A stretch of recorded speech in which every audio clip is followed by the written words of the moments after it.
currently says devoting. So. All right. So I know Meg told me you guys did some SNP calling, a class or two on SNP calling. So the plan now is not really to rehash what you already know, but to sort of take a deeper dive on some aspects of the workflow and sort of give you some appreciation for the technology. So I want to start off by saying every technology has a limitation. And as a scientist, what you're supposed to do is know those limitations and find a way to circumvent them, or at least master them, right? So I'm going to start off with about 30 minutes of lecture, and that's going to be the whole purpose, to sort of like have a grasp of, you know, what next generation sequencing can do and what it can do. I know this is also a bioinformatics class, but I'm going to dive into some concepts, right? Stuff that's got to relate with molecular biology, or stuff, you know, along library preparation. And I think you need to also appreciate that component to understand how the workflow, why you do some specific things in the SNP calling pipeline. Questions, thoughts? Specific things you want us to talk about, or you can interrupt me at any point during the, and I really want this to be more like a discussion, right? So interrupt me, ask questions, make comments. If I'm saying something that's completely false, call me out. All right.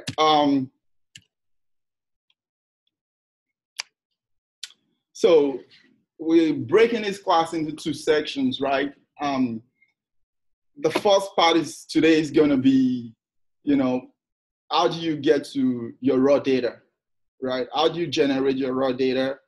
And how do you go from your raw data to something that's clean and has minimal error before you pipe it into your SNP calling workflow, all right? So we're going to be talking about understanding multiplexed next generation sequencing libraries.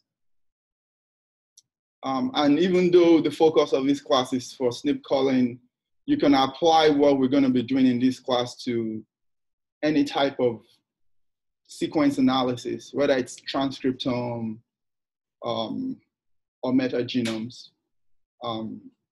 We're going to be talking about base calling and quality scores, and then we'll finish off by talking about how to do recalibrations for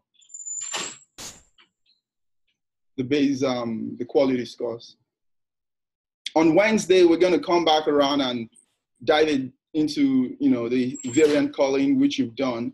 So we try and focus on some specific neurons when it comes to SNP calling. So, you know, you talk about things like, you know, heterozygosity issues, and if you were, you know, dealing with polyploids, how do you, you know, what should you be thinking about when you're making such calls?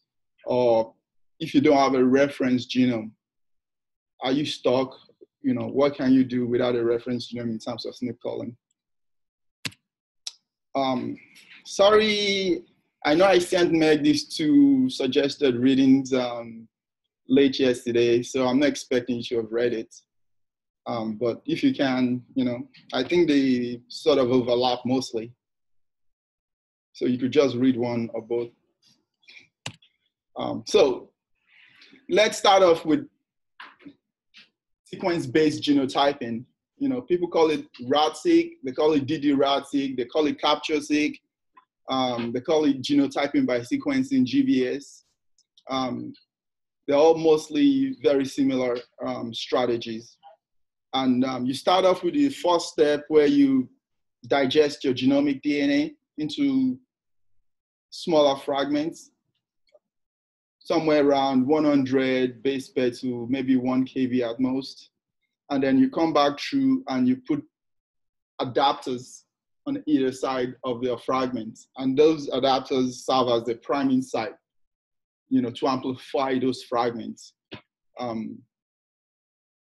What makes GBS unique is the fact that you can put several samples into one run, right? So you could multiplex or pull 96 samples, for example, into one single run because you have what you call barcodes inside the adapters. So when your sequences come back, you can basically separate all those reads into 96 different samples based on the matching barcodes. And the reason why GBS, and I might be using GBS often, but just understand GBS cuts across these different genotyping platforms, whether it's DDRAD-seq or CaptureSeq. It's probably going to be the future of high throughput genotyping. Why? Why do you think GBS is so popular? Despite all the limitations, people still do it a lot. It is cheaper. It is faster. You could generate thousands of SNPs in a matter of weeks. And because you're able to multiplex, it drives your cost even down lower. So maybe a decade ago, you wouldn't be doing this, but with the drop in sequencing costs with Illumina, it's just becoming cheaper and cheaper. Right now, it's all a function of most of your cost is actually coming in during your library prep, right? You can cram in as much samples into one single flow cell or lane of Illumina. So we'll dive again into some of the pitfalls with GBS. So the problem with next generation sequencing is you get so much data, vast amount of data that's got error. The problem is sometimes you can't tell the error from real biological based variants, right? And that becomes a problem. You could sort of use the quality scores to sort of define what might be a more accurate base call and what might be erroneous, but you're thinking about millions of reads and you're trying to come up with an efficient automated way to go into these reads and pass these things out into good and bad.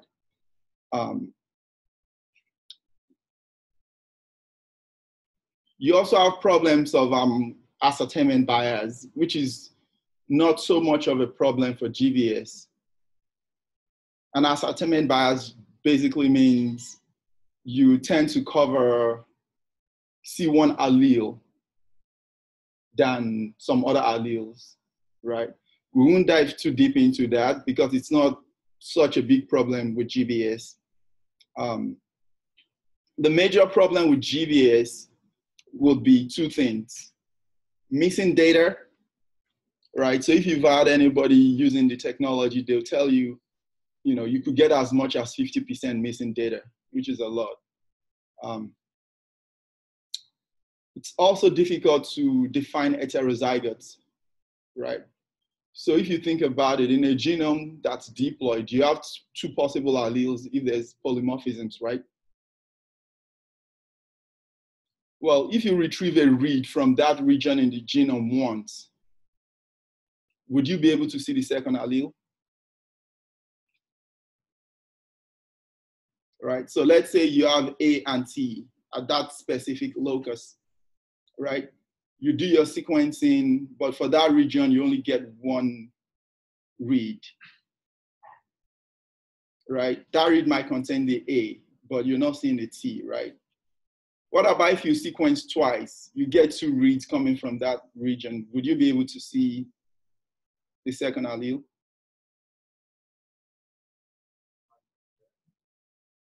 Huh? Why? Yeah, because it's a game of chance, right? think of it like having a bag full of yellow and red balls, right? Each time you draw, your chances of drawing yellow and red increases as you increase the number of times you pull from that bag, right? So when it comes to GBS, it's a problem because of the way the libraries are made. You tend to have some regions of the genome having a lot of coverage and some parts of the genome having very minimal coverage, right? I'll quickly just focus on this diagram here. So you sort of have a feel for what's going on in the genome, right? So if you look at the very first one, right? Well, the very first top band there is your reference genome, right? And then the A, B, C, D, E are possible reads you're getting from your NGS, right? And you're aligning that to your reference, right? So in the first case, your reference is C, but you're seeing C and T in the reads. Boom. You have that polymorphism, right, between C and T. But you could also have a case where you have the heterozygote,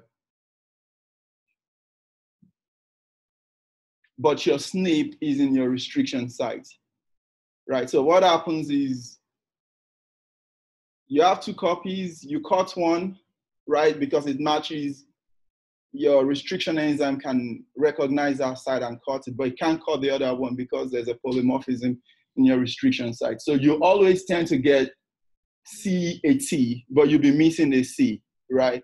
So that's going to show up as missing data, right?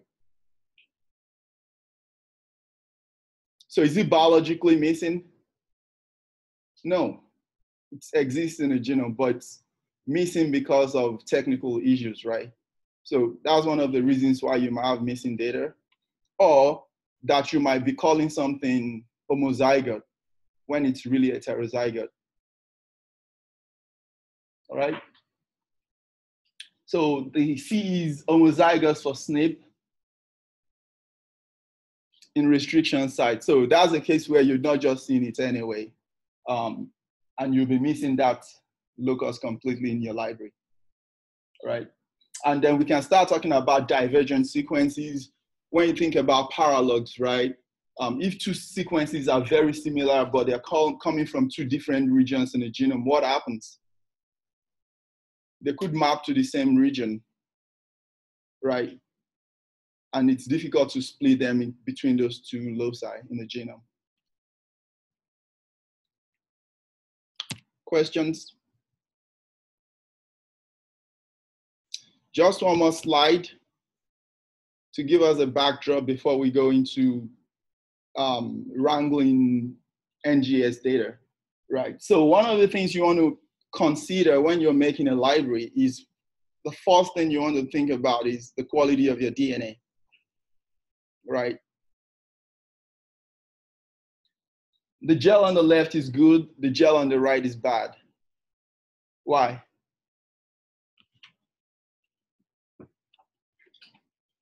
Genomic DNA.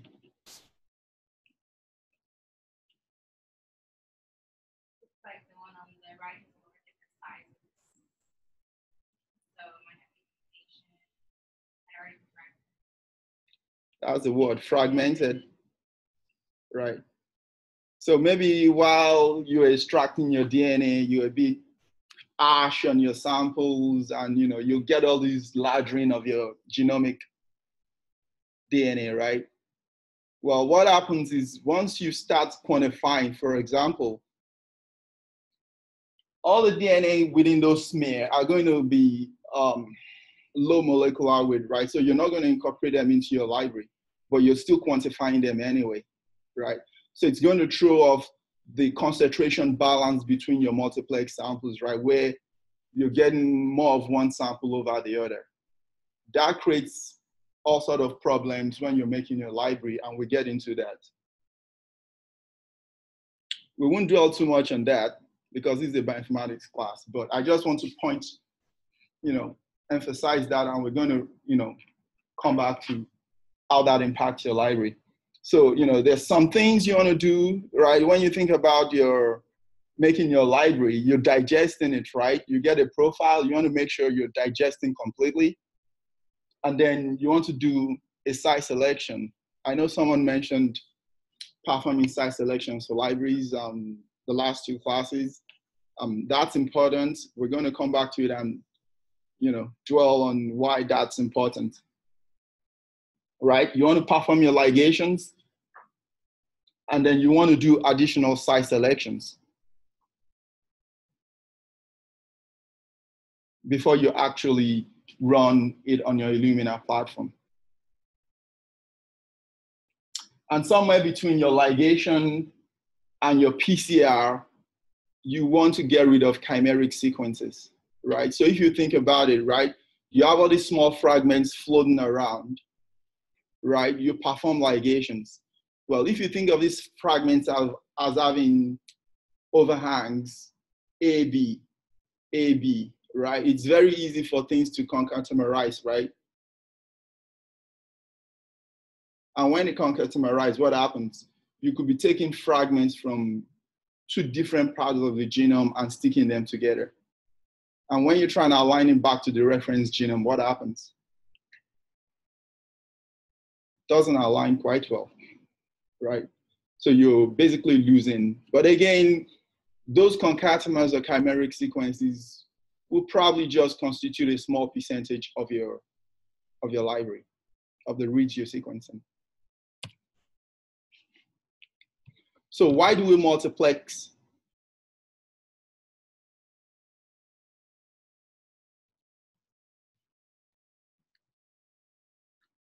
Why do you think you want to pull samples for NGS or next generation sequencing? Why is it cheaper? Okay. So think about it. And I think I'm trying to explain my points with this, right? Forget about the platform below, right? So let's say you take your sample or you're sequencing a genome, right? And you're able to get up to 8,000 reads for every single loci because you're just getting, vast amount of data. Well, do you need 8,000 reads to represent a locus? Do you need that much coverage to call a SNP?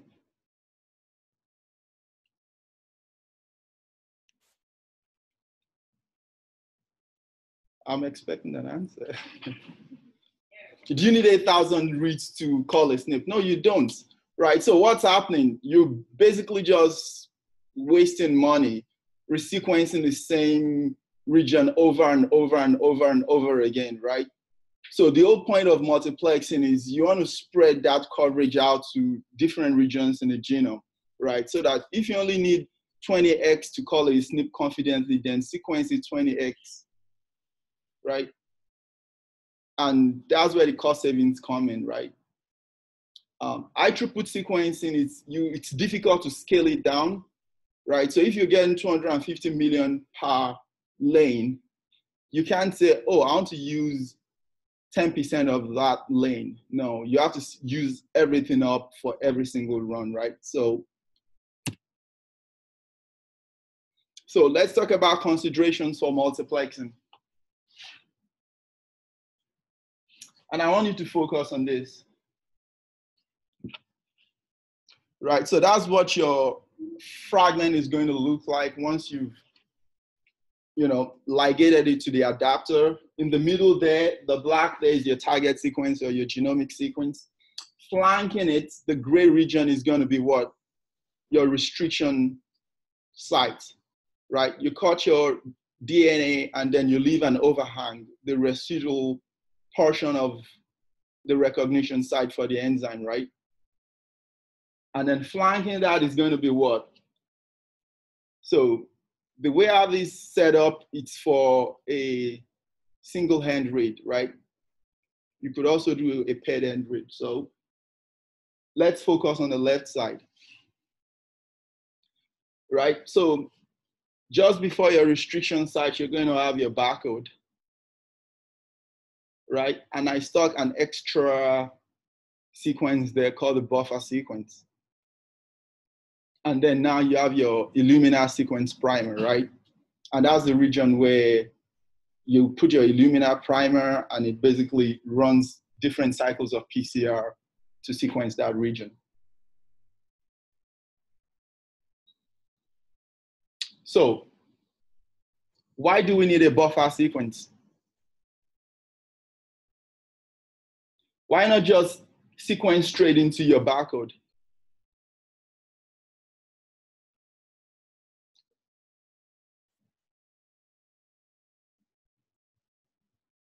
Is it for a mixed primer to anneal?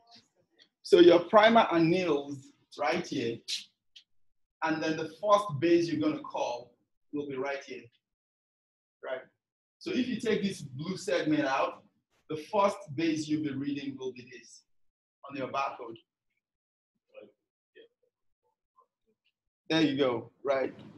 The ends of your reads tend to be a bit noisy, right? So, well, what I have here looks really clean, but you know, sometimes you do get really bad, you know, reads, you know, where you have like more error coming this low to like maybe Q20 or lower. If you put your barcode there, what happens is you're going to mutate that barcode, right? And now that barcode is no longer unique. And when your barcode is not unique, what happens? Two things. One, you can't retrieve your barcode because that barcode is not the same thing anymore, right? But you could allow one mismatch. You can say, I'll allow one mutation in my barcode, right? So if I have a barcode that is 6 base pair long, as far as I have 5 bases being the same, I'll just assume that 6th base is an error, right? Well, depending on how you design your barcode can also mutate in a way that barcode 1 can look like barcode 5, for example, right? So you could start having a situation where your barcodes are swapping identity, right? And when that happens, what happens? What's the implication of that when you try to separate your samples? You start assigning the reads from sample 1 to the reads to sample 10, right? Again, this might be minimal. Maybe it doesn't, maybe it only happens 1 or 2 or 5% of the time. But you know, if you don't design your barcode well to have what you call an Hamming distance or an edit distance, that can happen. So basically what you're designing your barcode to look like is there are 2 barcodes that are so different that you'd need to mutate 3 bases for it to reverse to another type of barcode, right?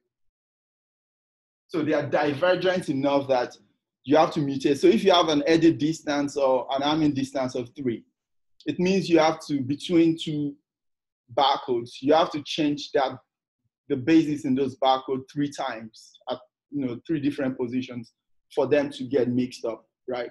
So when you're designing your barcode, you want to ensure that you want to account for substitutions, but you also want to account for like indels, right? Which is what the edit distance or the Levenstein distance does.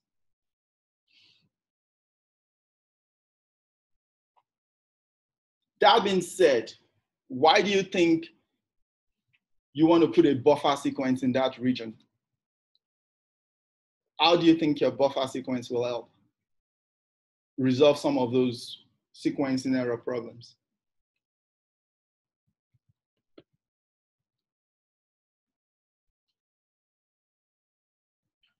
What does the buffer sequence do? It shifts your barcode upstream into the region where you have a better quality score. Does that make sense? Right, so if you could put your barcode here, why would you want to put it here? Right, that's the whole purpose of the buffer sequence. And that way you can retrieve more of your reads and assign them to the correct sample.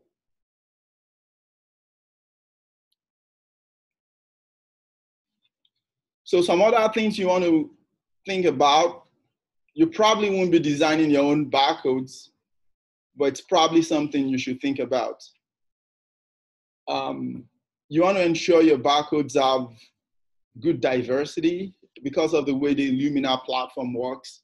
And that's because when the Illumina platform is reading a base or bases on different fragments at position 1, it needs to have enough diversity of colors to be able to differentiate things apart. But if you have, let's say 90% of your reads are, of your base calls across those fragments at position 1 is red, what happens is that the red overwhelms all the other colors, and now it's difficult to see all the other colors, right?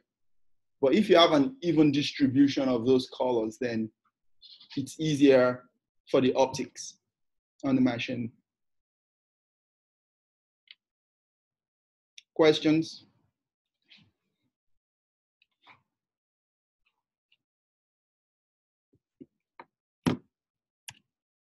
Okay, we'll go a little bit faster. Yep.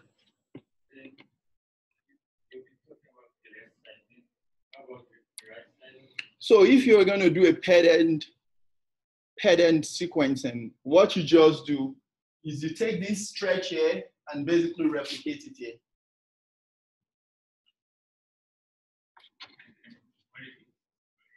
They see something different. Yeah, so the way the Illumina platform works, you sequence from here and recover all the base calls here. And then when it's done, you could go up to like maybe 150 bases. And then you come back this way and you sequence from this end, right? So another thing you should think about, if you're doing a ped-end read that's 150 by 150, for example, try and make your fragments bigger than 150. Why would you want to do that? So, let's keep it easy. You're sequencing 100 on the right side and you're sequencing 100 on the left side. If you put a 75 base pair fragment into your construct, you're going to be sequencing into the adapter sequence, right? So you're basically wasting sequence, right? You know what the adapter sequence is. Why are you sequencing into it? There are cases. How much overlap do you recommend? So if you're doing a ped-end sequencing, for assembly, it's always nice for things to overlap, right? For SNP calling, it doesn't really matter. In fact, I would advise that you sequence them in a way that they don't overlap. Because you want to retrieve as much as possible from your genome. But you could also flip it around and say, if you're sequencing back in that direction, maybe you could have them overlap and use that to correct the base calls. But again, your ends are going to be rough anyway. So you're going to trim those ends off anyway, even if they overlap. So when is it worth it to do paired sequencing versus single? If you're doing SNP calling, do you need to put 5 SNPs at the same locus? I don't. You don't. Do you need to identify 5 SNPs in the same gene? That's, so if you feel like, oh, I need to have 20 SNPs in my gene, then yeah, do ped-end sequencing. But if you feel like you need to have an even distribution of your SNPs throughout the whole genome, then maybe one SNP is enough per gene, right? Depending on the type of analysis you're doing. Does that make sense? If you're doing capture-seq and you're trying to find map a region, right, then you want to throw in more SNPs in a very small location, right? Let's say you're trying to find map that region. Then doing a paired end read might be helpful. If you're just doing a broad survey of your genome, then maybe a single end read is all you need.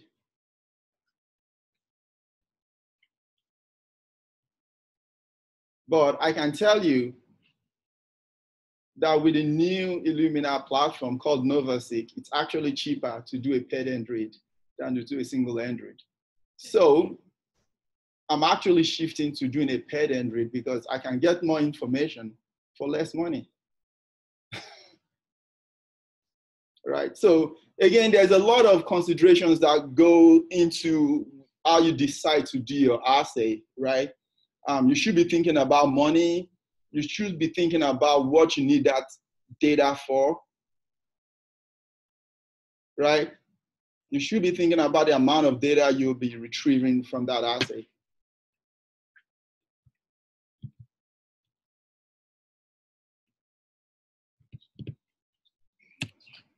Yep. Does the buffer sequence matter? Does it matter what that sequence is? Good question. It doesn't matter, but you need it to be diverse, right? So what I did the first round, when I actually made my adapters, I basically went in and I designed things in a way that every base will be, it's not very straightforward, but you don't want to design it where you're having stretches of C's or, you want to make sure you have a matrix of the Hamming distance or edit distance so that things are set different, right? But while doing all that, you want to make sure you're maintaining the diversity at every position. But then it occurred to me recently, why not just make, so you could stick like maybe 6 base pair sequence in that region. Why not just make it all degenerate, N. And you have all the diversity you ever wanted. Am I making sense?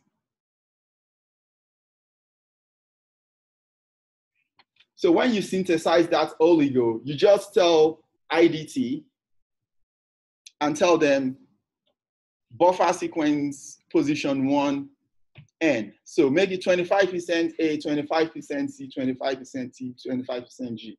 Second position, N, right? That way you have every possible base for Illumina, right?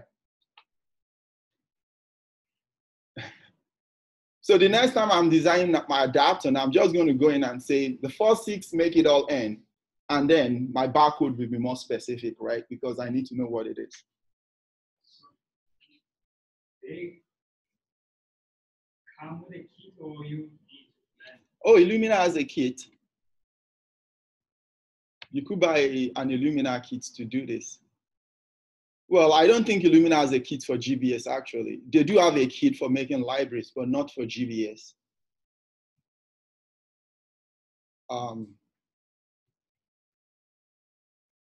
So you could, for GBS, I think you'll have to make yours from scratch. You'll send it to a service center that does it routinely, right?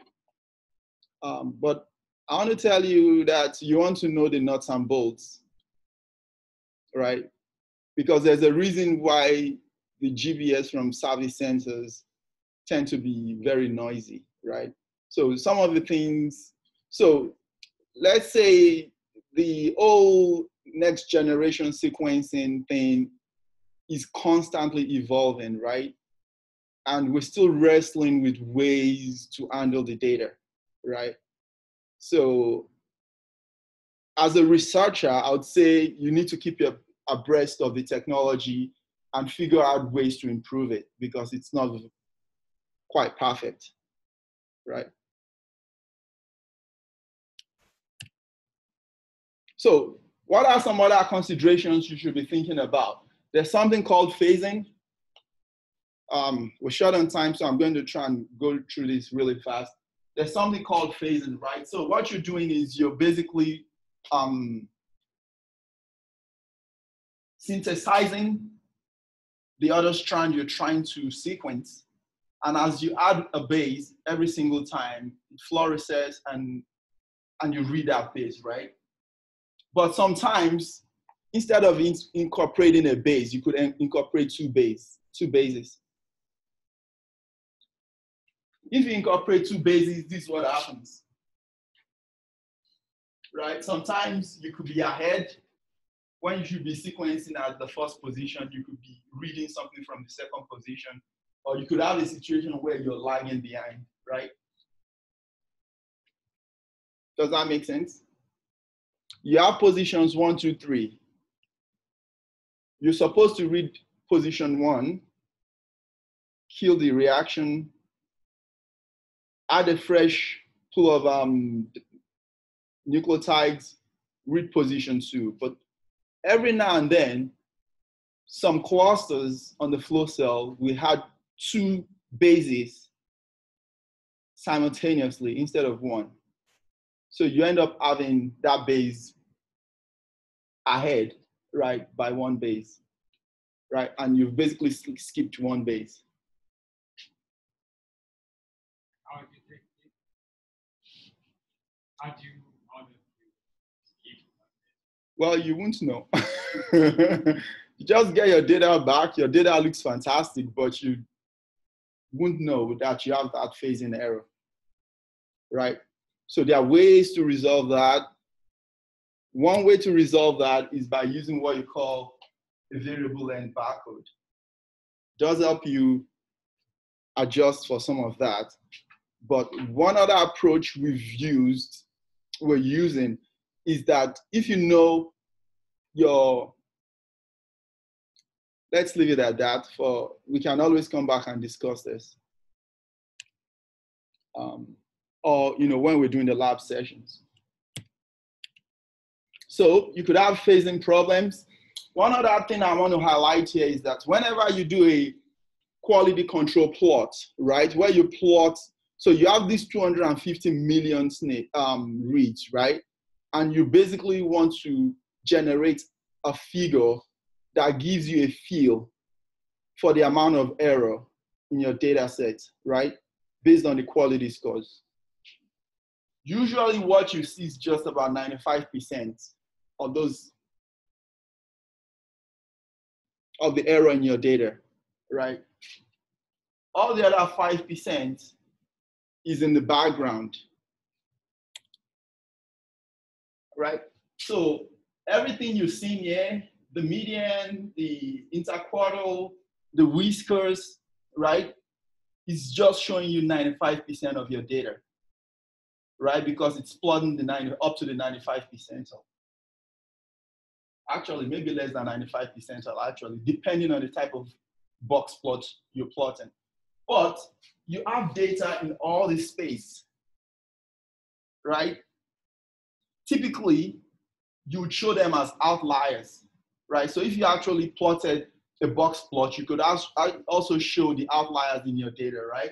So if you really did it, 5% of your data will be littered all over this place, but you're not showing it, right?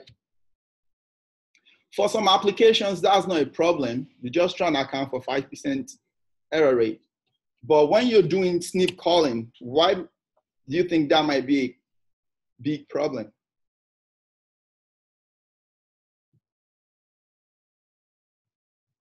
Because those erroneous base calls become SNPs. Does that make sense?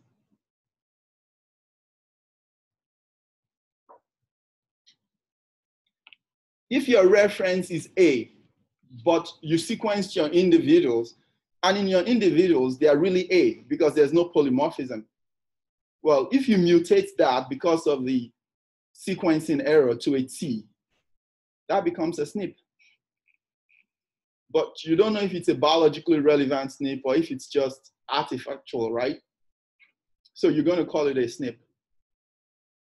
So when you look at a lot of GBS data, they have a lot of what you call minor allele frequencies.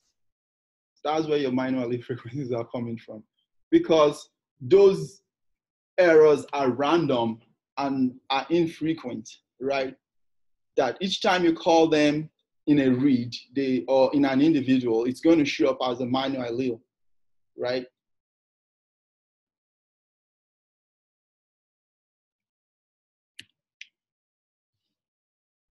So you also have this concept of optical duplicates or PCR duplicates, right?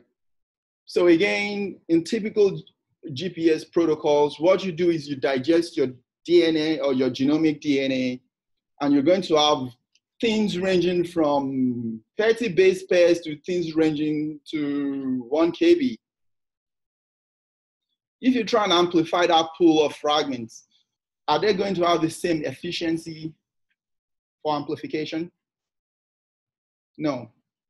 Actually, you're going to amplify the 30 base pair fragments faster, more efficiently than you'd amplify a 1 KB fragment, right? So you have all these fragments floating around, right? You capture, let's say on average, everything is supposed to be captured at 20x. You're going to see some things that will be captured at 1000x just because of the PCR bias, right? And those are what you refer to as the duplicates, right? So again, during your SNP calling, you could have ways to pull that out of your sample, right? And that's important because sometimes you need that count information, right, to call your SNPs, right? Because you're counting the number of alleles in your library, right? To say, okay, I have X number of this allele, I have X number of this allele, right? And then you come up with a genotypic data.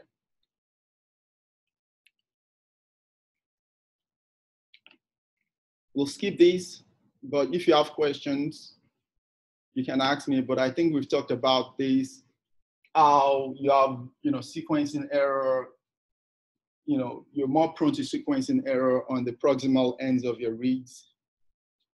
And even then, you have random errors coming up within your read, that spikes within your reads, right? So you can't just say, I've trimmed the proximal ends of my reads, everything in between is perfect. That's not always the case. So another approach, right? So I'll back up. So you get your raw reads, you do a fast test or fast QC quality plot, right? And it tells you, well, this position on average is 40, this is 38, this is 28, this is 25, right? Well, we know that's not always true, right? So the fact that your Illumina QC plot says something is 38 is not always accurate for specific reasons. So what you need to do is called recalibration, right?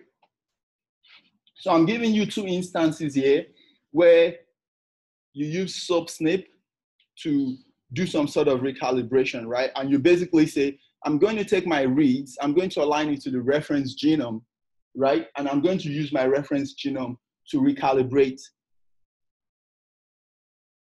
the base calls, right? So if you have a mismatch, you impose a penalty, right? And push that score lower, right?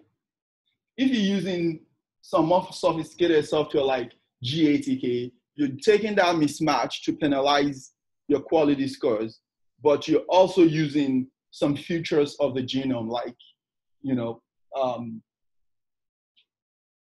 like if you have repeats, right, or specific type of dinucleotides, you could sort of model that and say, well, I think if I have a CC I'm going to do a bad job estimating the quality score, right?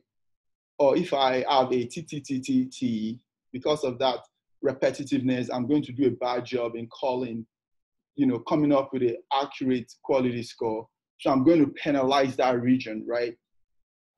So basically you do that, and then after you recalibrate, you basically shift your quality scores slightly, right?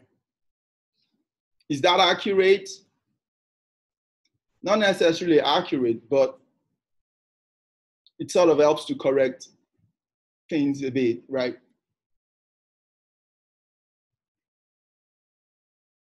Questions?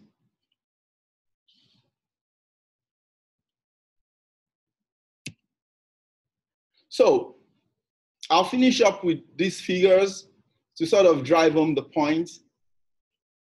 And what we're doing is we're also doing something to also augment the recalibration, because we feel if you're recalibrating, you're making all these assumptions, right? That could be true or that could be wrong, right? Okay, if you get a mismatch and you're using your reference genome to identify that mismatch and introduce a penalty, well, the whole point of doing a SNP calling is to look for mismatches, which are the polymorphisms, right? So the fact that you have a mismatch doesn't mean it's wrong, right? So you're penalizing real biological data for what they are, right? Just because it doesn't conform to what you think is the correct thing, right? So one thing we've done is to take the raw SNP data after demultiplexing, and we say we have a stretch of sequence called from the restriction and the restriction site, that restriction recognition site, right? So let's assume we know it's always going to be CAT, right? So what we do is we go in and we say, look for things that match CAT and pull them out. And look for things where that CAT has been mutated as a result of sequencing error and pull them aside. Can you spot any difference between these two?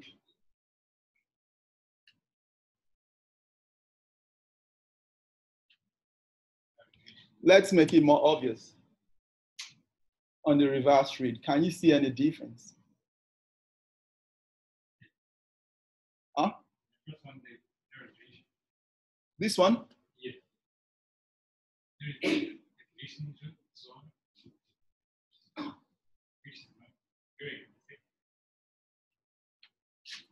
Oh, these aren't alignments, they're quality value plots. I see what you're saying, but it's not that kind of plot. So what you're doing here, you have 250 million reads and just stack them on top of each other and say position 1 at every one of those 250 million reads. What's the distribution of the quality score? Sorry, I should have explained this earlier. Right? Stack up 250 million reads, and all those reads are the same length, right? And they go from 1 through to, let's say, 100. And you say position 1 across all 250 million, what's the distribution of the quality score? The black line there is the median, right? The highest occurrence, and then 25%, and then another, and the whiskers, right? Basically just shows you the distribution, right? Do you understand the QC plot better now?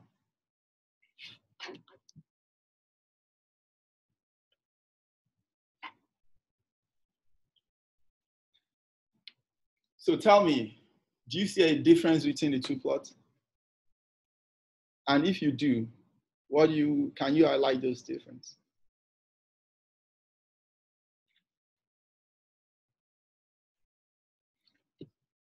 Which one has a better distribution of quality scores? The top one. So what we've realized, right, from filling the data and letting the data speak to us is that once you start generating error very early in the read, you're going to be performing poorly as you go on. If you're doing really well and you're getting very good quality scores at the beginning, you tend to retain that accuracy as you go, right? So once you pull things that have a low quality score, and we know it's going to be a low quality score. Why? Because we know those bases in that restriction site got mutated, right? So there are two things we're looking at. First, we don't even know what the quality score is within a sequence context. All we know is that that region has CAT, right? So if we have any sequence in that region that deviates from CAT, we know it was mutated, right? Because restriction enzymes are very, very specific in what they cut. If you have one base mismatch, they won't cut it, right? So if there's a base change, we know it's a mutation, right? So my point is, when you pull out things with the mutation at the beginning, they tend to be the reads that have all the noise.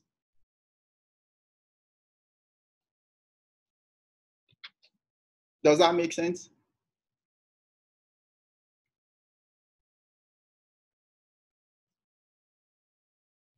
So you go from this thing. Let's do this one. You go from this thing that looks sort of decent, right, to this that looks worse. How did it happen? Because there's this space here of about 5%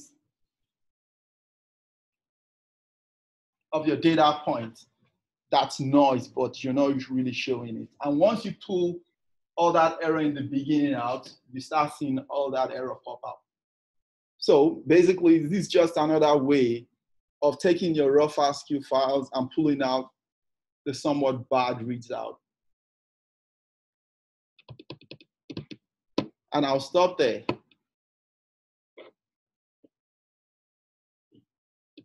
Questions?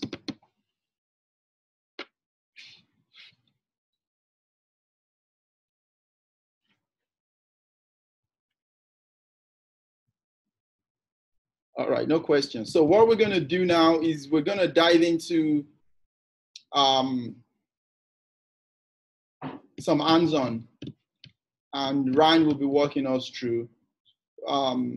We have a set of data that we subsetted from, so it started off from 250 million reads, and we just pulled out 10% of that, right?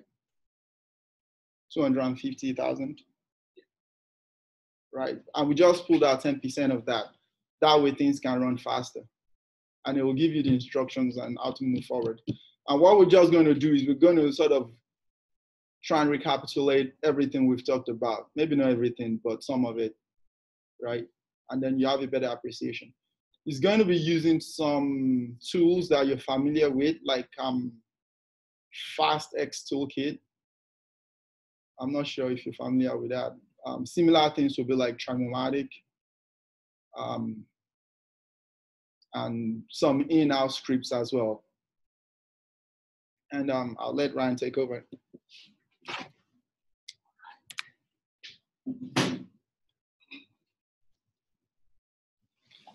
And I hope I've been recording this.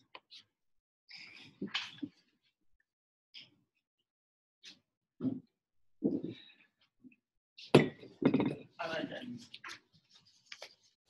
Run that. Yeah, sure. So one thing Ryan has also done was to sort of just print out some of the command lines we've been using.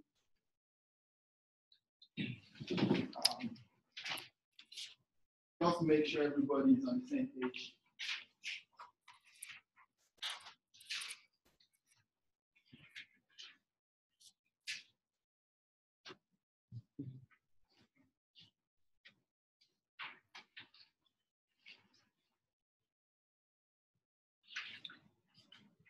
You guys will have to just give me a second here.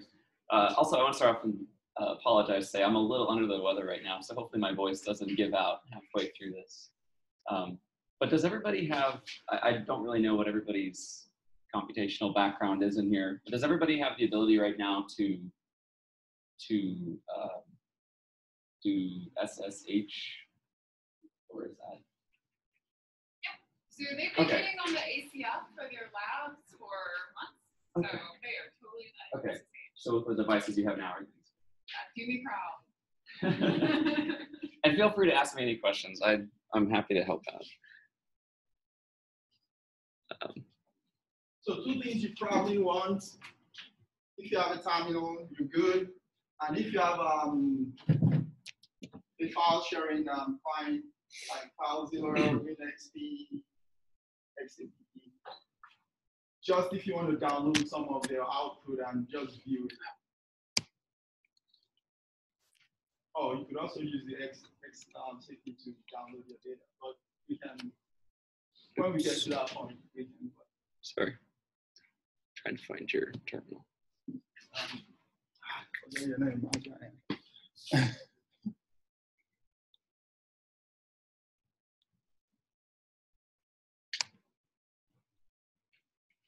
I can blow it up or reduce it if you want to.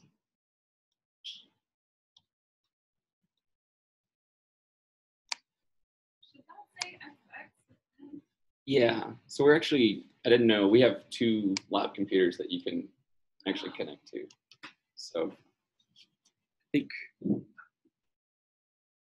Oh, why you're setting up? So there are 2 computers, and we're going to split you into 2 groups.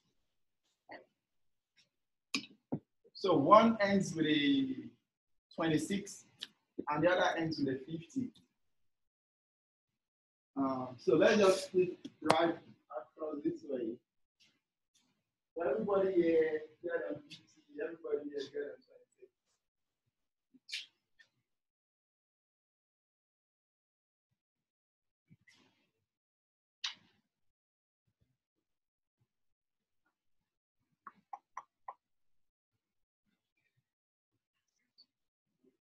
Oh, yes. The password is guest at 622. It's all lowercase.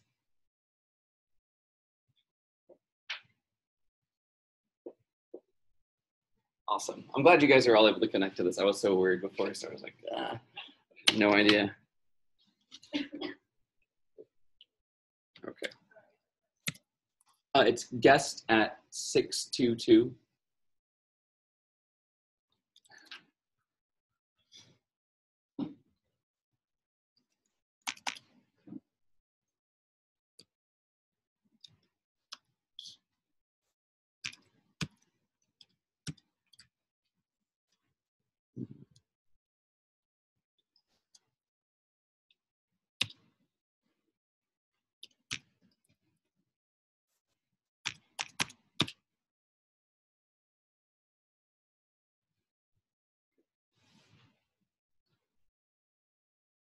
Is there any way to make this larger on the screen?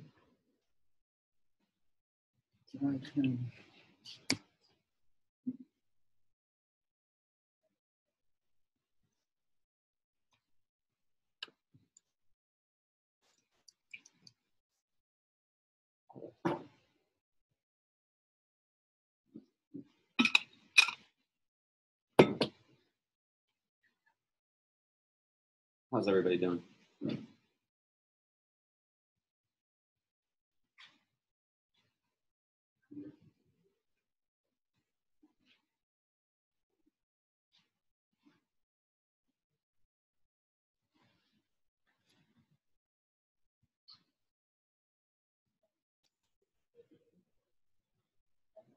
If you have any questions.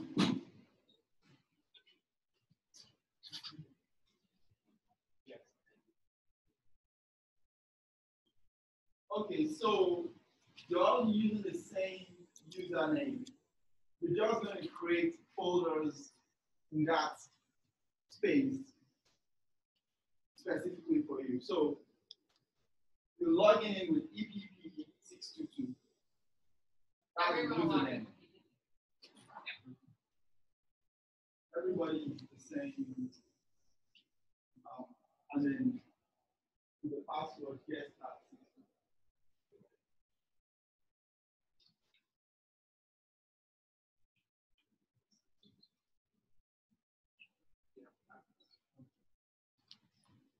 And then use 160.36 and you get on here.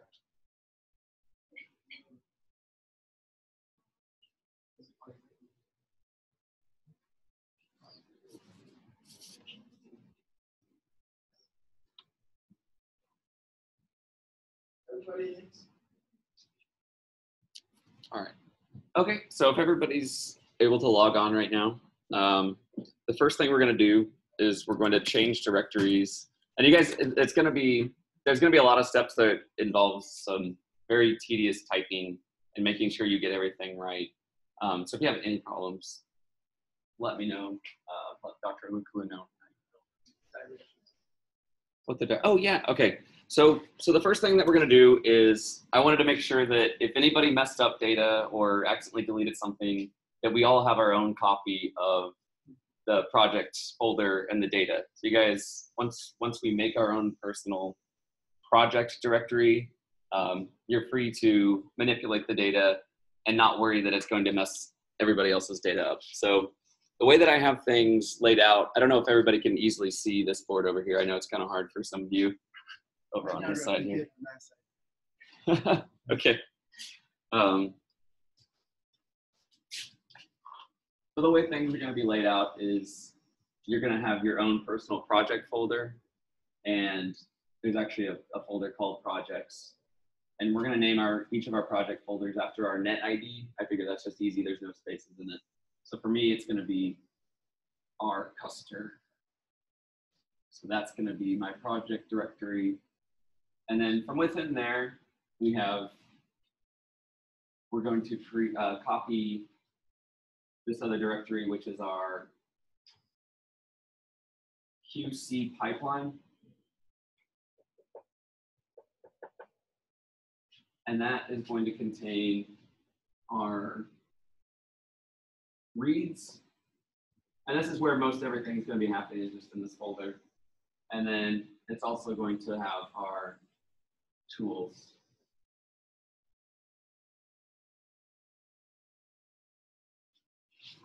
So I think I'll replacing our cluster with your name. That's going to be your code. Yeah. So for right now, I'm going to go ahead and change my directory to the project folder, and the path to do that is, do I have that written on there? Yes. So you should just be able to change directory to this projects folder. And then we're all going to make our own personal directory. So I'm going to make mine just called our customer. If I list out what's on here now. Oh, looks like a lot of you have already successfully made folders. How's everybody doing on this step right now? Good. Okay, so go ahead and change into that folder. And once you're in your own personal folder, it should be empty. We're going to copy using the R command. Does anybody know what like the R argument does here? Yeah, it's recursively. It should copy the entire contents of the directory. If you don't do that, then this won't work correctly. All right, so I'm just using this sort of the shorthand notation to go back 2 folders. That's what the 2 dots mean, or the 2 sets of 2 dots. We're going to go back 2 folders, and we're going to copy the QC pipeline, and then just put that into our current directory. That should just take a second.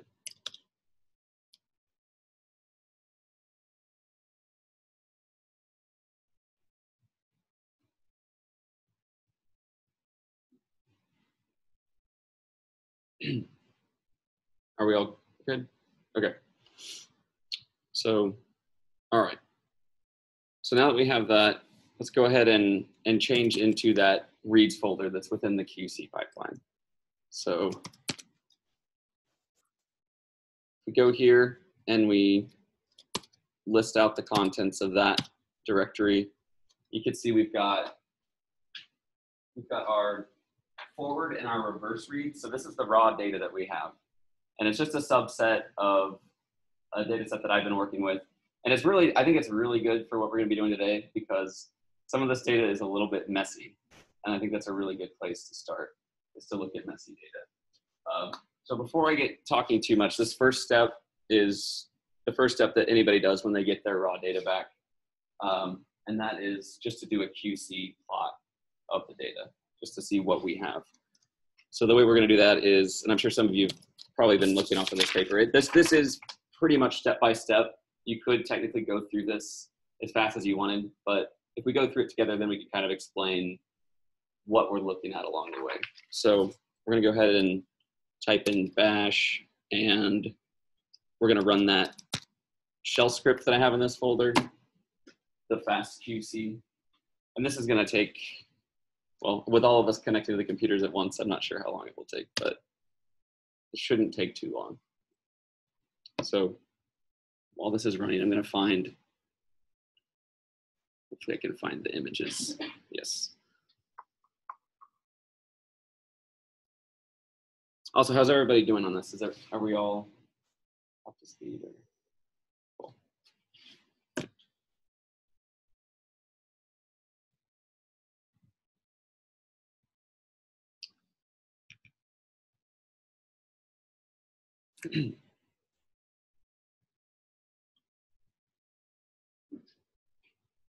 So I'm kind of jumping ahead a little bit right now, but these are the results that you're actually going to be producing right now.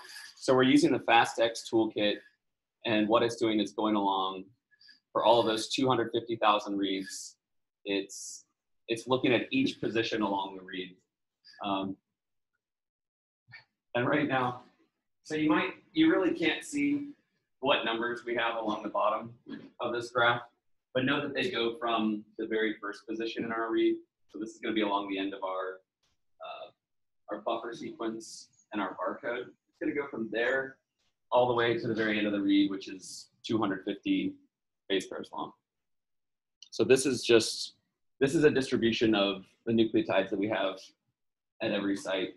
Do you guys see anything weird happening towards the beginning of these reads? Over here. Does anybody have any like estimate or guess like what that is caused by? This sort of, seems like there's an overabundance of yellow going on here, right? So if we look up at the legend here, we've got a lot of T's kind of happening in this position here. All right, I'll leave that thought to ponder, and we'll get to it because it's the most exciting part of this talk, I think. So that's, let's see. So this is our forward read, and oh, it's been so long since I've used Mac.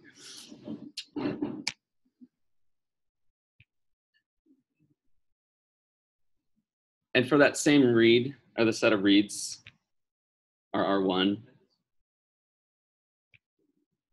we also have the distribution of scores for each position. So we get a box plot. And this is what Dr. Lukulu was talking about. So you can see here at the beginning, we have some scores that are a little bit lower than the middle of our reads, right? And then, as is pretty typical with this kind of data, you have towards the 3' end, you've got a lot more variation, a lot more noise going on. And that's the forward read. So if we look at the reverse read, the quality scores are always a little bit more interesting on those for this type of data set. So let me move this. So you can see here, it's a lot like the last one, right? Except we have a lot more noise happening in the middle of the read. But this is the whole data set right now. So this is all 250,000 reads. Has anybody's FastX toolkit finished yet? It's typical of what you see. I'm curious about two things. Like you have some bases with like no distribution, and they have like some random ones that are different than Yeah. So when you look at this, so these positions here that just have a black line, I mean, that is the median, the interquartile range, everything is exactly 38 in this case, which is weird, right? Yeah. So I'm not sure, I don't know if I can fully explain what's going on with that, because you would think that there'd be enough, just by random chance, there'd be enough noise there to make these box plots a little, like something appear at least. One trend that we've maybe noticed recently is that there's a little bit of binning going on with the way that Illumina handles some of the scores. But I really, other than that, I don't know how to explain that. This is also, I mean, this is also a very small subset of the data, but But it is pretty typical of what you see. yeah, Okay, which that's is, interesting. it's surprising. I mean, I guess if you think about it, if so many reads look good at that spot, That's really good. it's not going to throw off Really the good box plot. cycle. Yeah.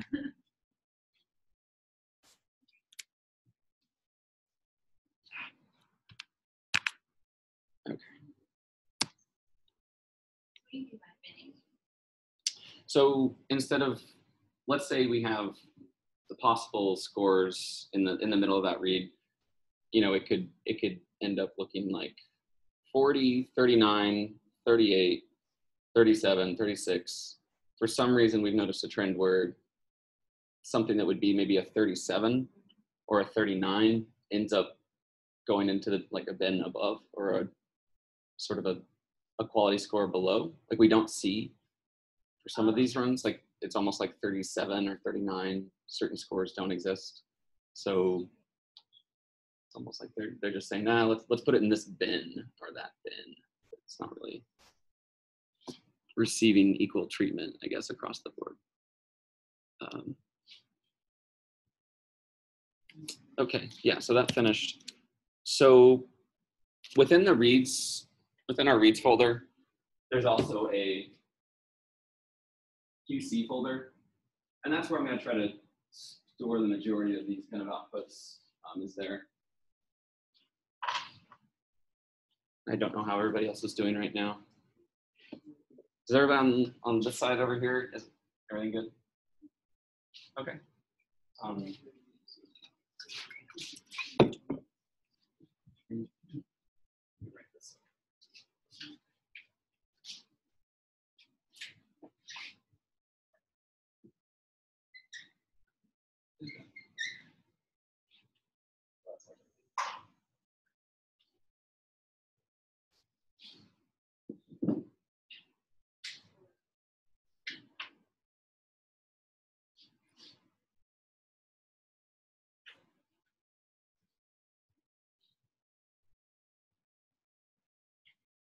Everybody doing okay?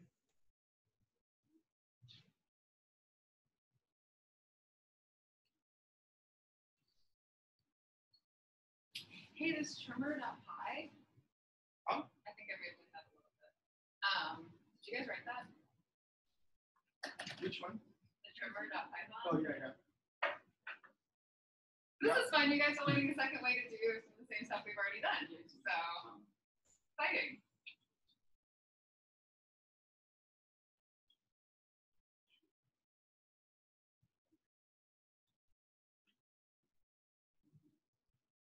So one other thing with some setting up a pipeline is we also want to think about speed. And that's why we're writing some tools to replace some existing tools for speed and automation, basically.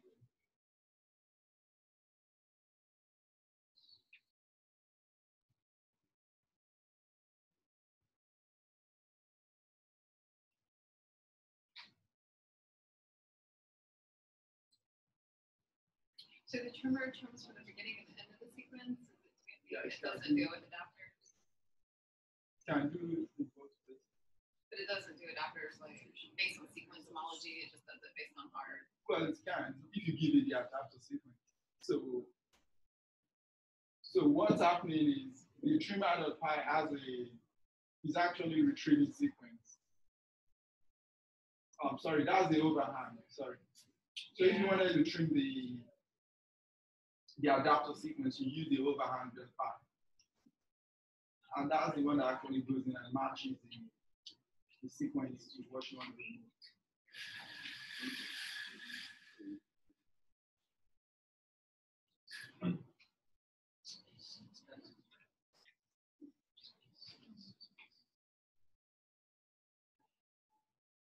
Oh.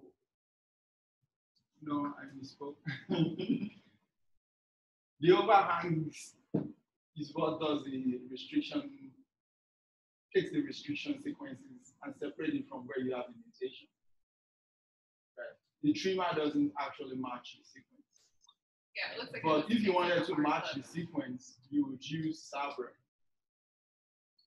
But so you'll be using Sabre in that case, where you make the sequence look like a barcode, and then you pull things that match the sequence to a different spot. And things that don't match goes into a different. Oh, it's cool.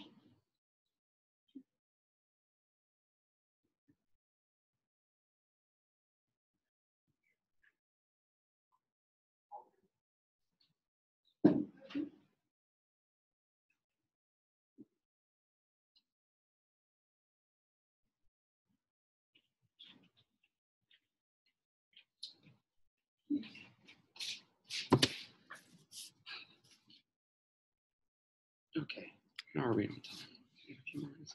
Okay, so do we move on to the next step? Is everybody kind of approximately at the place where we've done the FastX toolkit? So the next thing we're going to do is we know that we don't want those first 6 spaces. That's the buffer sequence. So I'm going to have us type some things in manually. I've written some shell scripts that are set up so that we can't mess the folders up too much. And some of those were written kind of hastily.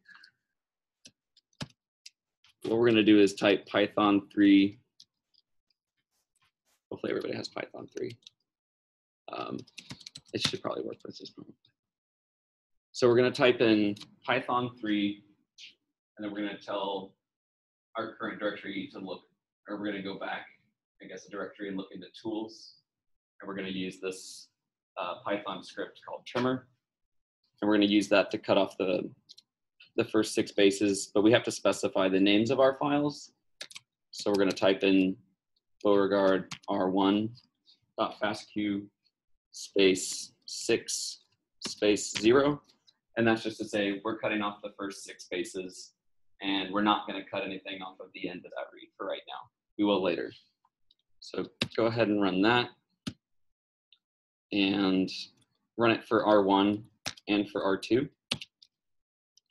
So if I list the contents of my current directory right now, should have those original raw reads plus these 2 files that are called trimmed Beauregard R1 and R2. Just wanted to fill it up for you. And you can use this shift.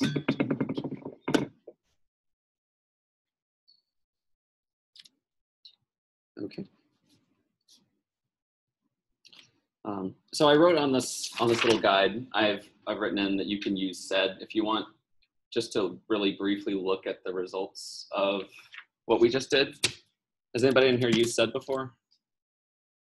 So this is something that every command line should be able to handle.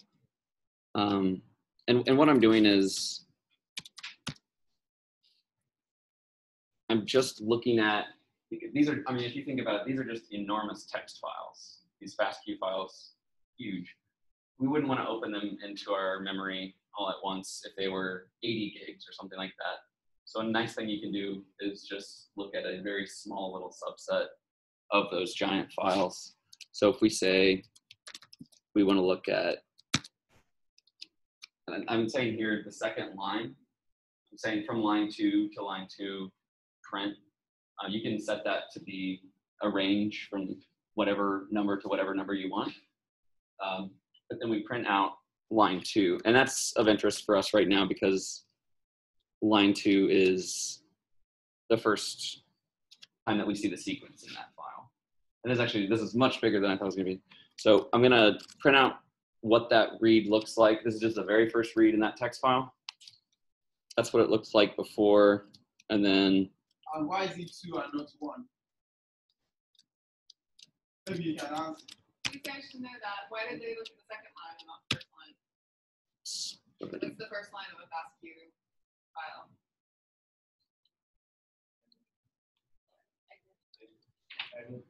The sequence ID, yeah, the identifier. So that wouldn't be very useful. There we go. So this was our original very first read in the data set. And it's really hard to see on the screen right now, but this is the same read with six positions removed from the beginning. But okay, so moving forward, so did everybody successfully get that script to work and trim? Okay, cool. So the next thing we're gonna do is go into that demultiplexing folder. Our data set right now it's all one sample, just to be honest. So this is not actually coming from 384 different specimens or samples that we pooled together. It's all one sample, but we have this, we have our barcode set up in a way that you could have 384 pooled samples in one. So we have 24 forward barcodes, and then we have 16 reverse barcodes. So we're gonna go ahead and demultiplex using this bash script, the DM forward. And if you run that, it shouldn't take too long. Could you go through the contents of that real quick? Of the bash shell script? Oh, yeah.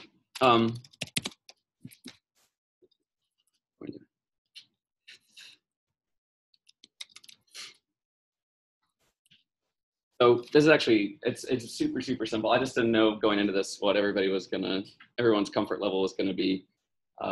It's just going in, and in this case, it's accessing within the tools directory this program called Sabra, which is really great for demultiplexing. And it's lightning fast. It is very fast, yeah. We've been trying to replace it, but we came close, but we can't do better than what it's doing. And so the way that Sabra works is, actually I don't have to go that far back. If you look within that demultiplexing folder, there's actually a folder called barcodes. And if we list those barcodes out, we actually have a lot of different text files. And we have to have all of these because Sabra needs them to figure out how to rename the files as it goes through and demultiplexes. So if we look at just the very first file, this is how we're demultiplexing our forward reads. So I said we have 24 barcodes. Sabra goes in, I can't reach that high, so this is the 24th barcode.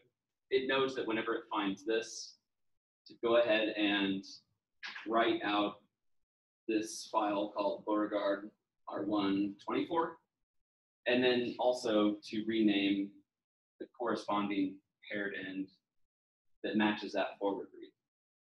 So Sabra goes through and it says, where do we find this? And it knows only to look on the forward read, but it says, where do we find this barcode? And then it pulls that read and its corresponding read and makes a new FASTQ file. So if we look in that demultiplexing folder directory, we should have a lot of FASTQ files right at this point in time. So we have our 24 forward and our 24 reverse FASTQ files. So it's been. If I might quickly mention, so one way to also multiplex your samples is you could just put all your barcodes on one end, let's say 96, and get 96. Or you could also leverage, if you're doing a paired end, you could do literally 96 by 96, which will give you how many barcodes? 96 by 96, so several thousands basically, right?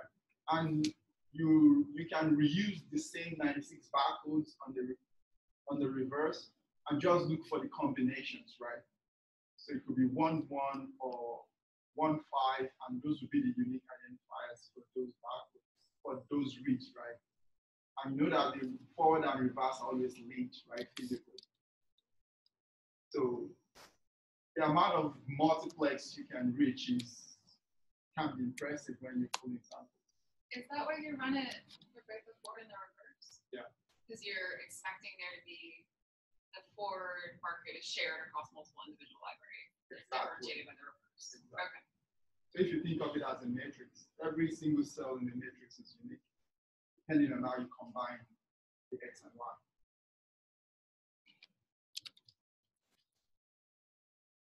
And and if you only had barcodes on your forward reads, in this case, you wouldn't have to worry about this next step where we go ahead and we say for each of those 24 files that we just made, we want to split them up again.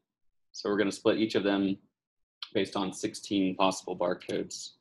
So that's what this this DM reverse shell script does. And it's going to... They have seen for loops, so if you want to walk them through the script, oh, okay. you're welcome to do that. Yeah. So this, I mean, a lot of the times with the shell scripts that I'm having you pull up right now, it's basically like I typed in the terminal what it is that you needed to type in, but it's actually not super complicated. So in this case, if I open up that file, it's actually a for loop. So I'm using, I can't reach that high again. So I'm using, I can get my mouse up. So I'm using for I in 1 through 24. And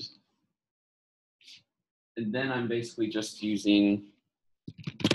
I'm just telling command line where to find the tool Sabra.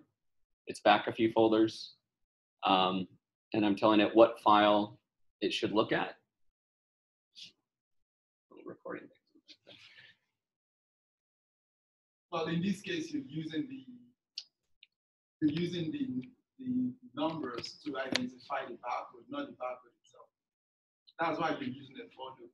Yeah, so it's basically creating this variable where it's actually using the numbers 1 through 24 to open files that have 1 through 24 in a certain spot, and then to write out, I guess. So the reason why we're doing this is because we only have one sample, right?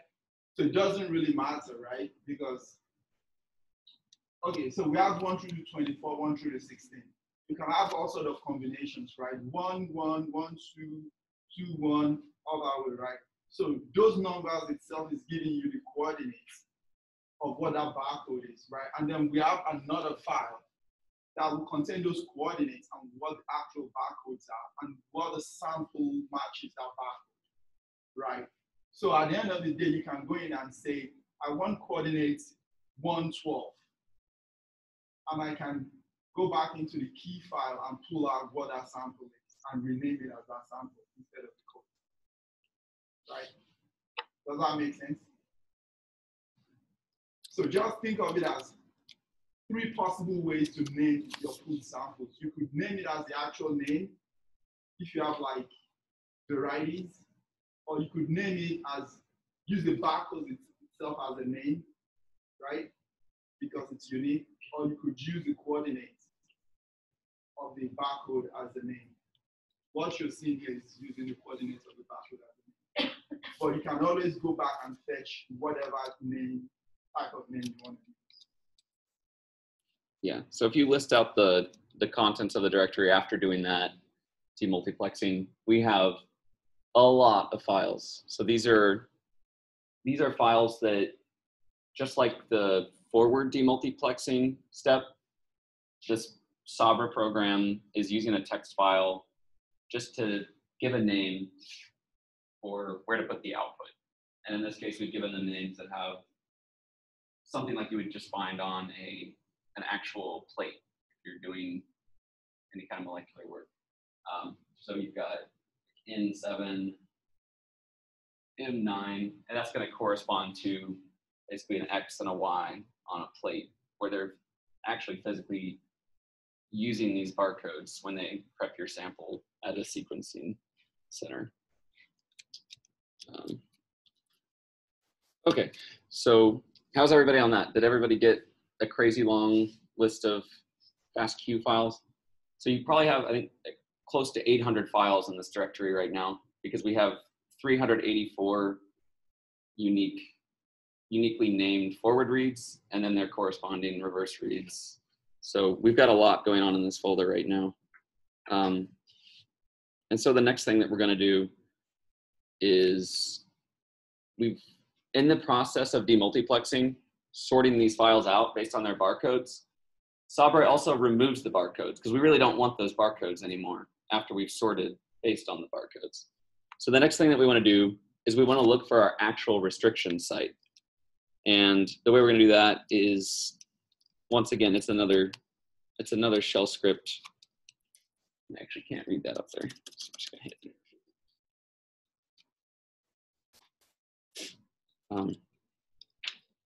We're going to use this overhang shell script. And I think this one takes a few minutes. So what this overhang shell script is doing is it's going through. So we've removed our buffer sequence, we've removed our barcode, and there's a lot to keep track of right now.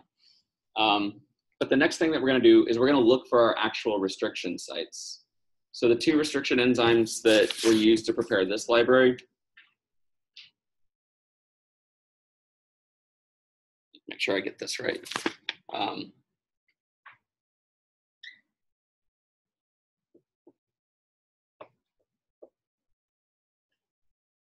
So one of the restriction sites, and I'll draw this over here just a second too, but one of the restriction sites has a blunt cut. Actually, they both have blunt cuts. But it's got a C and a T.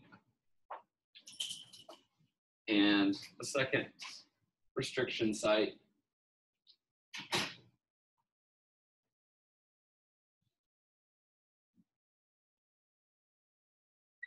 we expect our next two bases to be a CC. So let me go ahead and draw this up on the board over here. So we're using blunt cutting, oh, you got it. We're using blunt cutting restriction enzymes. So they're not creating an actual overhang that could attach to our barcode sequence and our adapter that are designed to attach to the aluminum flow cell. So does anybody know what you can do to make a blunt-ended molecule have an overhang?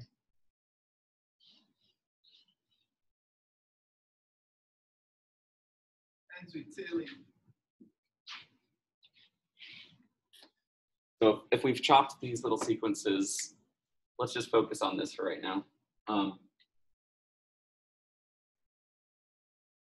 So we've got a sequence that's got a CT, GA, and it continues on that way. Then we have another sequence that's got CC, GG. But we want to make it so that these sequences can attach to our barcode. So we can do something called A-tailing, where I guess if I wrote this on here, this is the 3' end of our molecule. We're just throwing an A onto the end of just the 3' end of that blunt cut site. And same for this other restriction site, which means we expect to have a T here. So all this is to say, in the lab, preparing this library, chopping it up with restriction enzymes, based on what we know biologically, we know what to expect that our next 3 bases should be after the barcode. Should either be a TCT or a TCC. And so what that script that we all just ran should have done is gone through and only kept reads that had those 2 recognition sequences. But another thing that it was doing was it was sorting the sequences by size. So we had 384 times 2, 768 files, and that was just too much to deal with. So now we have just 8 files that are nice. They all have the restriction site present in them, and they're sorted by size. And now would be a time, I'm gonna double check that I make sure I know what this is doing. Why are you sorting them by size? So, Or why do they have different lengths? So that's a good question. So you guys remember the very first QC step, we made the box plot distributions, and you saw that one of the ends looked really, really messy. We're trying to chop off as much of that end as we can so that it doesn't affect some of the downstream filtering steps that we're going to use.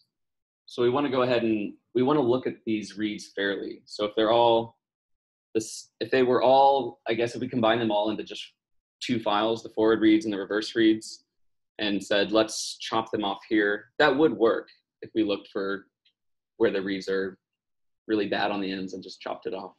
But this lets us kind of do it a little bit more objectively and consider possible effects that can come from. So we have barcodes that are either 6, 7, 8, or 9 base pairs in length. Should have explained that before. And that's why we actually have different, you'll notice we have 4 different sizes, right? In the output, if you look at the name. So we started out with 250 base pair long reads, and now some of them are down to 235 or 236.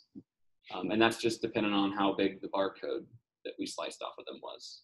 So this is what's left right now. That's how long they are. It's 236, 237. And if I ask the class a quick question, why are you using the variable length? Why not just make everything 6 base pair barcodes?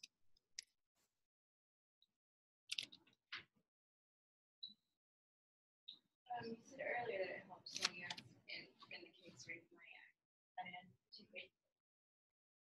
Phasing error? Yeah. There's something more critical than that. You do it for that. Anybody who does 16S sequencing in here should know the answer to this. Or ITS and sequencing. Similar, right? I think if I It's the same story. I was about to say maybe I'm the answer wrong. About diversity. Remember I said if you digest with the restriction enzyme, all your fragments are going to start off with the same base, right? So imagine if everything starts off with TCT. That's bad for the luminar machine because it confuses the luminar machine when there's just one color or there's the predominance of one color.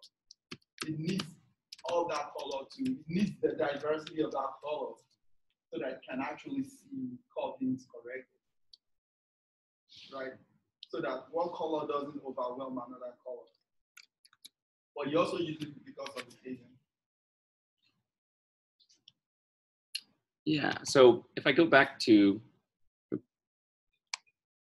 that very first graph that I showed you, where we have this is all the reads before we've chopped off the buffer sequence and the barcode sequence, and now we've even tried to sort out ones that have the restriction site. But I pointed out that there's this region that has the overabundance of the T, or it seems like something's going on there. It doesn't seem quite evenly distributed like it is in the rest of the graph. And we might run out of power.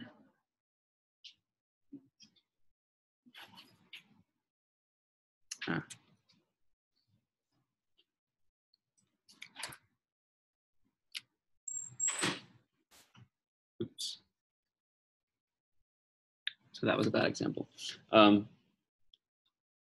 So the graphs that we produce after we separate out our reads based on if they have the restriction set or not, actually may be really hard to see. I'll see if I can zoom in on this in a second. But you see the very first base in this distribution is nothing but yellow, which is our T. And then the next base is nothing but red, which is a C. And then in this third position, it's sort of 50-50. You've got half yellow and half red. And that actually corresponds with what we saw with our cut sites. So we've got a TCT or a TCC in those very first 3 positions.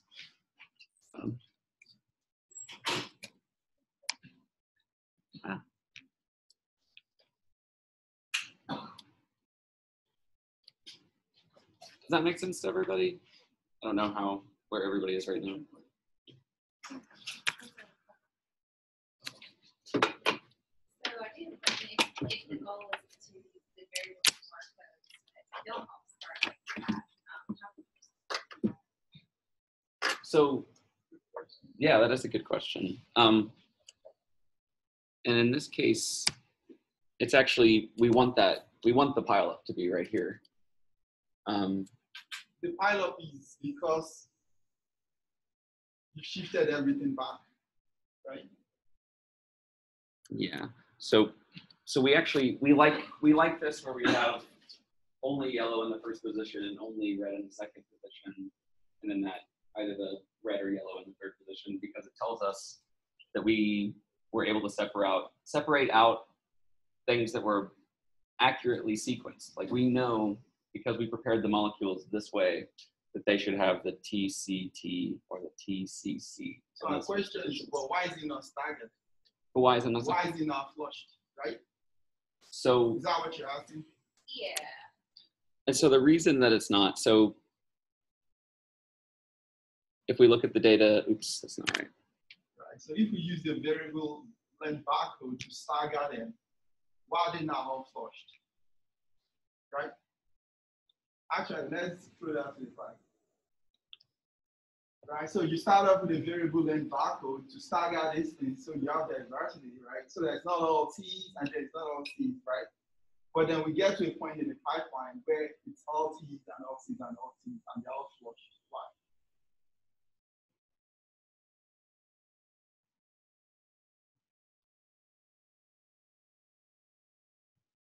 Did you take out the buffer sequence? That's what it's for. Yeah, but the barcode is after the buffer sequence. What's the name of this file? Oh, this is the raw reads right here. This is what we started with. I brought up the raw reads. Oh, these are raw reads. Yeah, just so you could see at the beginning, sort of what that. Oh, so you moved away from what you was looking at. Yeah, this is you see the effect of that restriction site is what we saw in the raw reads.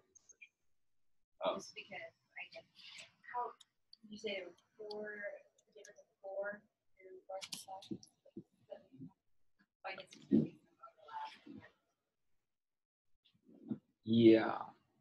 Yeah, and you can see the effect of there being variable length barcodes shows up. I mean that.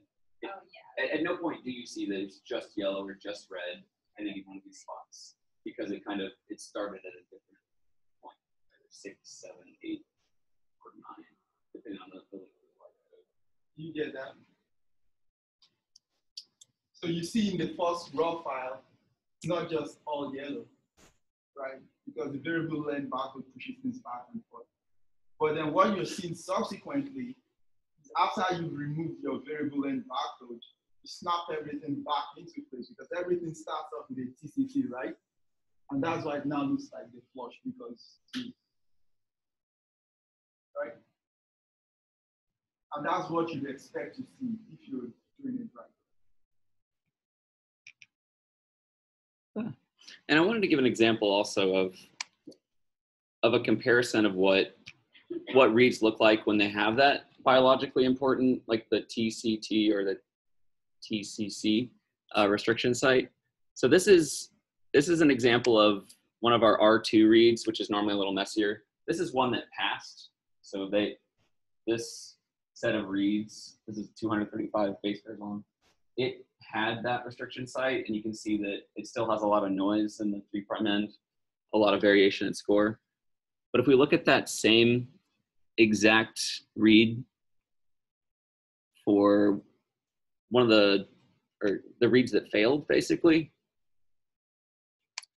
you could see just all across the board, if they don't have the TCT or the TCC in the beginning, they're pretty nasty all across the board. Like, this would not be something that you'd want in your data set.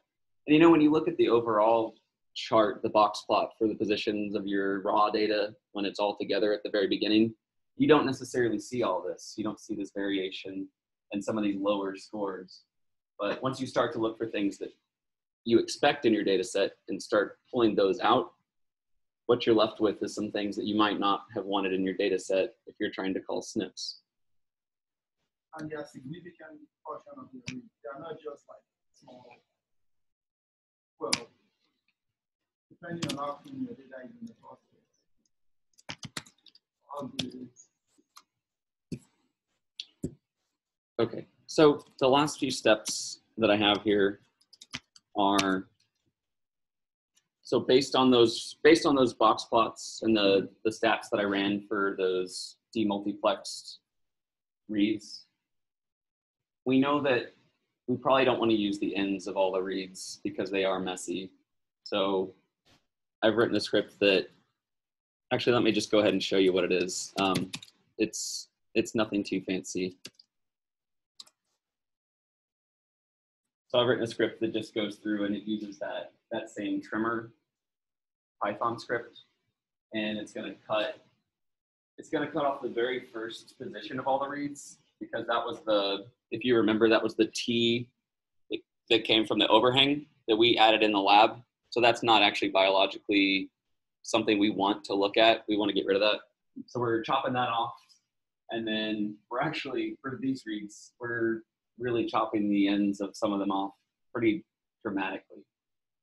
We're chopping into the reads, some of them up to 100 base pairs in, just because I wanted to drive home the point of you can really clean up the data. So if we run that script, it just types it in 8 times for you, so you don't have to. And it gives you the trimmed version of these.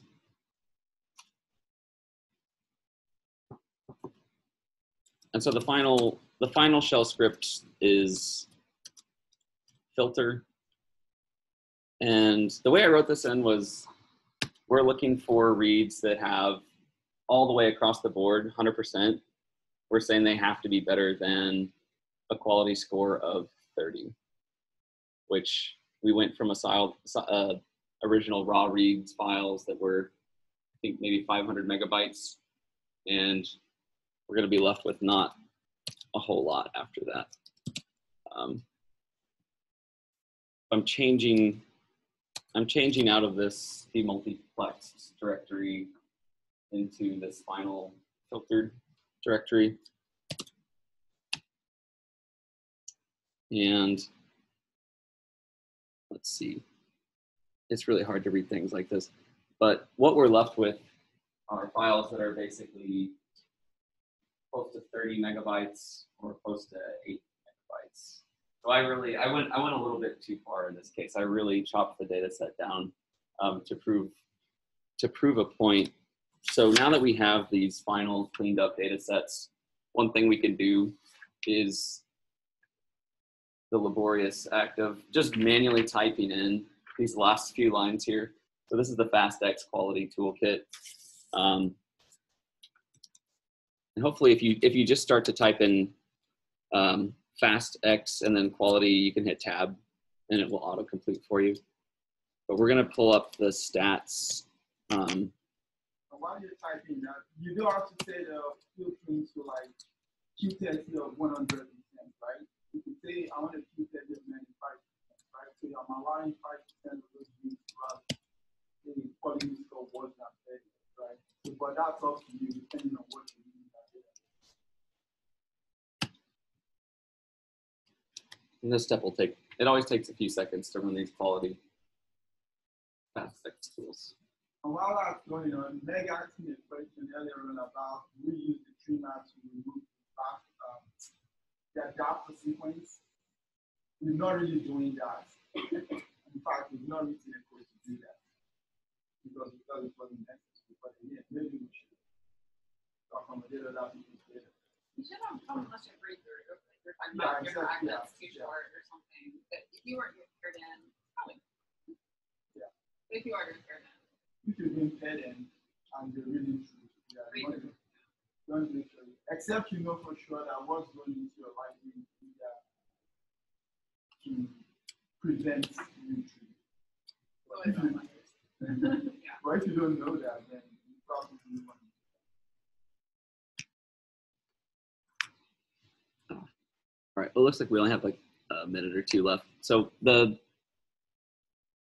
final graphs that I wanted to pull up. Oops.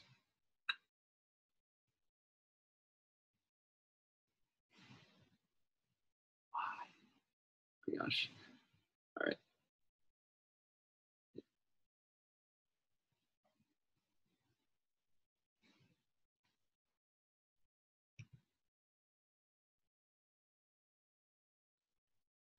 So whether or not all those steps were, like, if you perfectly understood them or not, the point that I guess that we're trying to drive home is, even if you have to chop off the front and back ends of your reads pretty dramatically and filter out a lot of other reads, what you could be left with is actually a set of reads, even if it's very small, that you feel very much more confident about across the board. And in this case, you can see, for the most part, this whole stretch, I forget how long this one is, it's concatenated, so it is going to have, it'll have variable links making up this final data set. But you can see across the board, it looks a lot more reliable than what we started with, and it shouldn't contain some of those sort of secret reads that have serious issues that can affect your library. For right now, I guess that's all we can.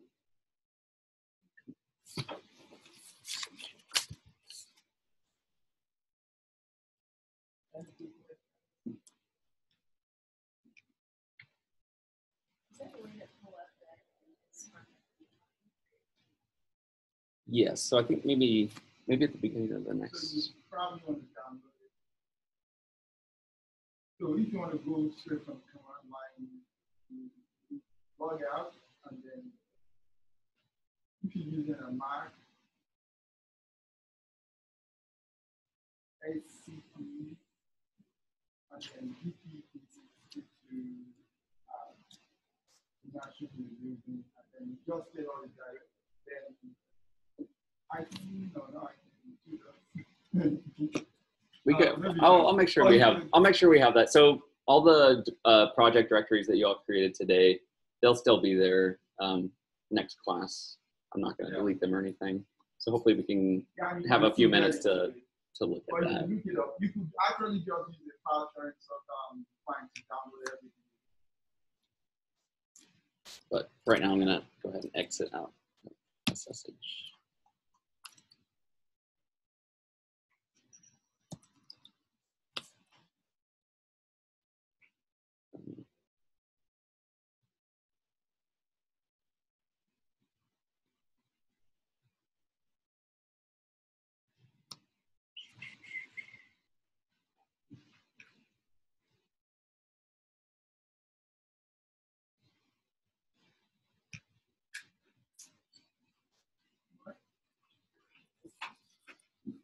If you send me that copy, I'll put it in first website. Cool.